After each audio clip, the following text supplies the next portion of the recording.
이 영상을 시청 중인 당신, 혹시 당일 배송과 새벽 배송 서비스를 이용하고 계시지는 않으세요? 만약 이용하고 있다면 이번 달에 임시국회에서 유통산업발전법 개정안이 다뤄질 예정이라는 것도 알고 계세요? 이 법안에는 복합 쇼핑몰 외에도 쿠팡 같은 이커머스 규제에 대한 내용도 있는데요. 그런 만큼 법안이 통과될 경우 새벽 배송 등의 서비스도 제한되는 것은 아닌지 우려의 목소리가 나오고 있습니다. 도대체 이커머스 산업이 얼마나 성장했길래 규제 적용 범위에 포함된 걸까요? 누구나 알기 쉬운 기업 분석 리포트. 이번에는 새벽 배송으로 이커머스의 중심에 선 기업이죠. 마켓컬리를 알아보면서 산업의 흐름까지 살펴보도록 하겠습니다.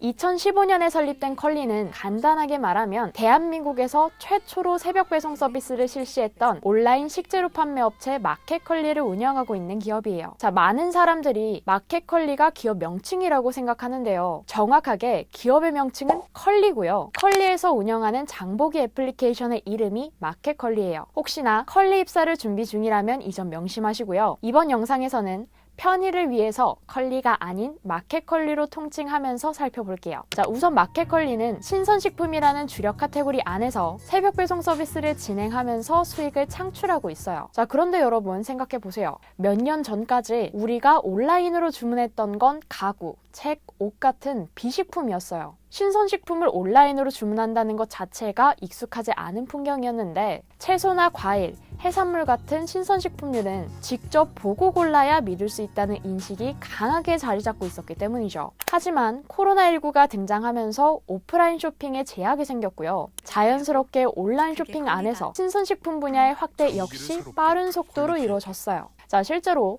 2017년까지만 해도 온라인 쇼핑을 통해서 이루어졌던 식품 구매 규모가 10조 4천억 원에 불과했거든요. 그런데 해마다 두 자릿수의 성장을 지속하면서 2019년 11월에는 15조 3천억 원까지 성장했죠. 동시에 신선식품의 시장 규모 역시 2017년 2조 4천억 원에서 2019년 11월을 기준으로 3조 2천억 원까지 1조 원 이상 증가했어요. 그리고 이런 온라인을 통한 식품 구매도 증가는 당일 혹은 새벽에 이루어지는 빠른 배송 서비스가 큰 영향을 미쳤는데요. 현재 새벽 배송은 온라인 쇼핑 기업의 기본이자 핵심 경쟁력으로 꼽히고 있거든요. 그도 그럴 게 엄청난 시장 성장성을 보여주고 있기 때문이에요. 실제로 2015년까지만 해도 새벽 배송 시장의 규모는 불과 100억 원밖에 되지 않았어요. 하지만 2018년에 들어서 4천억 원까지 성장했고요. 지난해에는 코로나19의 확산으로 사상 최대의 성수기를 맞으면서 4조 원을 넘을 것으로 예상되고 있어요. 그런데 시장의 성장 가능성이 눈에 보이니까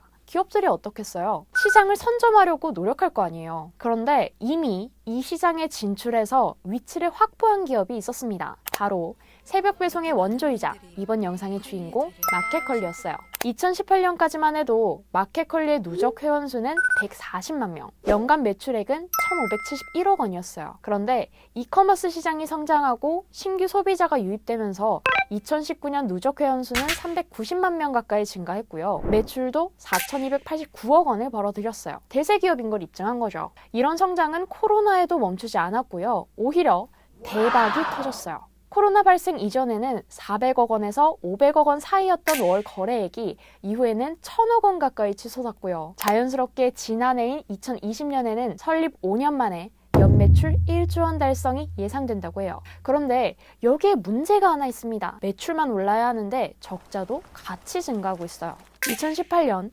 339억 원이었던 마켓컬리의 영업 손실은 1년 만에 190%가 증가해서 986억 원을 기록했고요. 순손실만 975억 원이 발생해요. 매출보다 적자의 증가 속도가 더 빨랐던 거죠. 여기서 우리는 왜라는 질문을 던져봐야 해요. 왜 적자가 발생했을까? 물론 판매 관리 비용, 일명 판관비가 높다는 등의 여러 이유도 있지만요. 새벽 배송이라는 특성 역시 영향을 미쳤어요. 무슨 이야기인지 조금 더 자세하게 살펴볼까요? 설립 시기부터 지금까지 마켓컬리는 경쟁력으로 샛별 배송, 즉 새벽 배송 서비스에 집중하고 있는데 새벽 배송 서비스는 물류 설비에 사용되는 비용과 인건비 부담이 일반 배송보다 커요. 실제로 50% 정도가 더 비싸다고 합니다. 당연히 많은 지출이 생길 텐데 이상하게도 같은 새벽 배송 시장에서 사업을 진행하고 있는 오아시스는 흑자를 기록했거든요. 이게 어떻게 된 일일까요? 물론 마케팅 비용의 지출 여부와 온라인 외에 오프라인 유통 매장을 통한 재고율 감소 경쟁력 등의 다양한 차이점이 있지만 그 중에서도 인프라 구축에 대한 투자의 진행 여부가